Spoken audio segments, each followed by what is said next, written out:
皆さん、こんにちは。特徴です。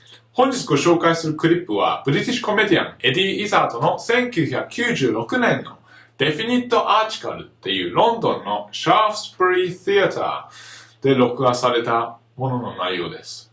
YouTube で検索するとフルショーが出てきますので、だいたい入って3分から6分あたりのところになります。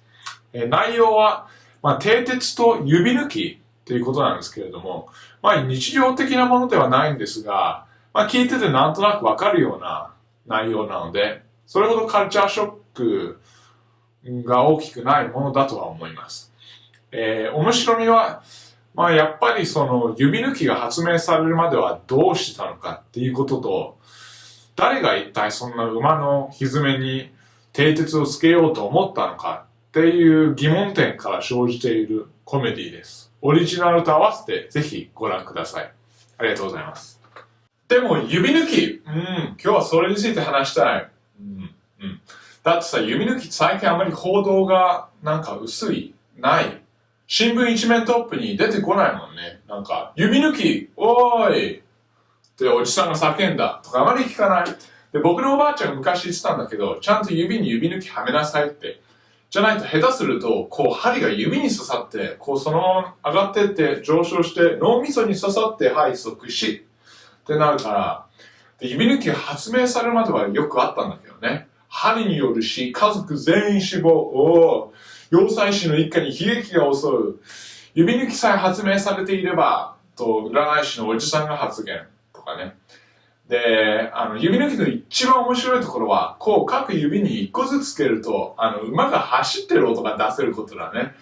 ダンダラダンダラダンダラダンダラって足が一本多い馬なんだけど、で、あれさ、なんか鉄の音がするじゃん。で、馬の蹄にさ、なんか蹄鉄っていう鉄の輪、半円型の鉄が打ち込んであるんだけど、あれ詐欺だね。なんか昔からの鍛冶職人たちがやってきて、それ君の馬さ、半円型の鉄を打ち込んだ方がいいと思うよ。釘で。僕の馬には蹄ついてるんで大丈夫です。危ないよ。だってこうやってスピードが出すぎてパンクして、おーいってなるといけないでしょ。あと蹄アンチロックとかついてないでしょ。確かに。ってなって、もう何世紀にもわたって続いてるんだけど、昔は他の家畜とかにも吸い付けようとしたんじゃないのかな。例えば、他にもさ、ウォーキングシューズ必要としている動物いない？牛、羊、もうガチョウ、とアヒルにもつけよう。あと、もう農場全部やるよ。団体割引で、50ポンドぐらいで。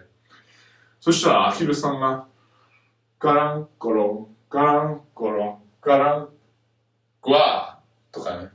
とか、池で泳いでてこうやって。